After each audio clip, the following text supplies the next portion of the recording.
Hello guys, welcome back. ஒரு car showroom வைக்கணும்னா அதுக்கு ஸ்பேஸ் அவைலபிலிட்டி எவ்வளோ ஸ்கொயர் ஃபீட்ல இருக்கணும், எவ்வளோ மணி இன்வெஸ்ட் பண்ணணும், என்னென்ன டாக்குமெண்ட் அண்ட் லைசன்ஸ் தேவைப்படும், அதை பற்றி தான் இந்த வீடியோவில் பார்க்க போகிறோம். Let's go into the video. சரி வாங்க, என்னென்ன டாக்குமெண்ட்ஸ் அண்ட் லைசன்ஸ் தேவைப்படும் பார்ப்போம். ஃபர்ஸ்ட் நம்ம பிசினஸ் ரெஜிஸ்ட்ரேஷன் பண்ணணும். இந்த பிசினஸ் ரெஜிஸ்ட்ரேஷனை நம்ம ஆர்ஓசி, அதாவது ரெஜிஸ்டர் ஆஃப் கம்பெனிஸ் அப்படின்ற கவர்மெண்ட் ஏஜென்சியில் போய் தான் பண்ண முடியும். இந்த ஏஜென்சி ஆஃபீஸ் எல்லா டிஸ்ட்ரிக்ட்லையுமே இருக்கும்.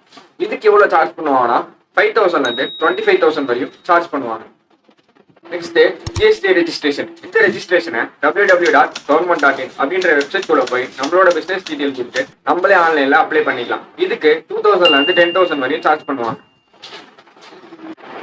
Next dealership agreement. இதை நம்ம டைரக்டா கார் மேனுஃபேக்சரிங் கம்பெனில இருந்தா பண்ண முடியும். இதுக்காக ஸ்பெசிஃபிக்கா எந்த அமௌண்ட்டுமே பே பண்ண மாட்டாங்க. சில கம்பெனிஸ்ல மட்டும் ஒன் டைம் ரெஜிஸ்ட்ரேஷன் சொல்லிட்டு சில அமௌண்ட் ஆஃப் லேக்ஸை வாங்குவாங்க. Next trade licence. இந்த லைசன்ஸை நம்ம லோக்கல் முனிசிபாலிட்டி ஆஃபீஸ்ல இருந்து வாங்கிக்கலாம். இதுக்கும் 2,000 10,000 வரையும் சார்ஜ் பண்ணுவாங்க. Next space availability document. அப்படின்னா இப்போ நம்ம கார் ஷோரூம் வைக்கணும்னா, எக்ஸாம்பிளுக்கு Hyundai கம்பெனில இருந்து வைக்கிறோம்னு வச்சுக்கோங்க. அவங்க ஒரு 2,000 ஸ்கொயர் ஃபீட்ல அவங்களோட ஸ்பேஸ் இருக்கணும், நீங்க வைக்க போற ஷோரூம் ஸ்பேஸ் இருக்கணும்னு சொல்லுவாங்க. அந்த ஷோரூம் ஸ்பேஸ் நம்ம கிட்ட என்ன பண்றதுன்னா அவங்க நம்ம டீலர்ஷிப் அக்ரிமெண்ட்லயே சைன் பண்ணுவாங்க. இதுக்கு ஸ்பெசிஃபிக்கா எந்த அமௌண்ட்டும் வாங்க மாட்டாங்க. ப்ரூஃப் மட்டும் நம்ம காட்டினா போதும்.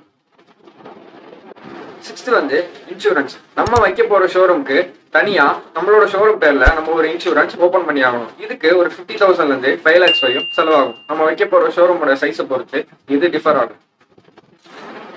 நம்ம ட்ரேட் லைசன்ஸ் வாங்கும்போது அதே மாதிரி ட்ரேட் சர்டிபிகேட் ஒன்று இருக்கு. இதை நம்ம ஆர்டி ஆஃபீஸ்ல தான் வாங்க முடியும். இதுக்கு ஒரு 2,000 5,000 வரையும் சார்ஜ் பண்ணுவாங்க.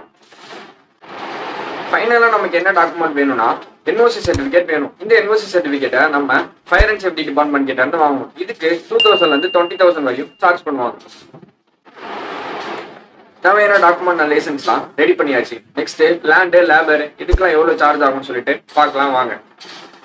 நம்ம கிட்ட ஓன் லேண்ட் இருக்கு.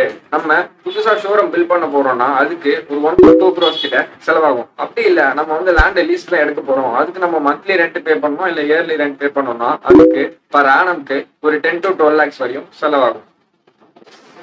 நம்ம கார் ஷோரூம்ல கார் சேல்ஸ் பண்ணோம்ல, அதுக்கு நம்ம கார்ஸ் எல்லாம் வாங்கிடணும். ஒரு காரு 10 லட்சம்னா கூட நம்ம ஒரு 6 கார் வாங்கினாலே 60 lakhs வரையும் நமக்கு செலவாகும். நம்ம ஷோரூம் வச்சிருக்கோம்னா அதுக்கு தனியா ஸ்பேர் பார்ட்ஸ் வச்சிருப்போம். அப்படி இல்லைன்னா ரிப்பேர் பண்ண கார்ஸ்க்கு ரிப்பேரிங் டூல்ஸ் இதெல்லாம் அரேஞ்ச் பண்ணி வச்சிருப்போம். இதுக்கு ஒரு 5 to 8 lakhs வரையும் செலவாகும்.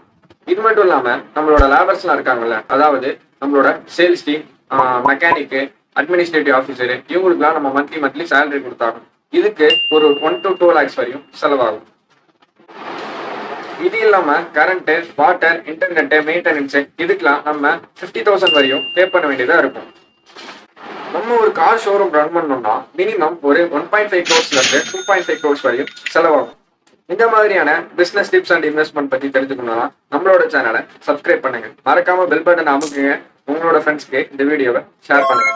தேங்க்யூ ஃபார் வாட்சிங். நெக்ஸ்ட் வீடியோவில் மீட் பண்றேன். Tata, bye by.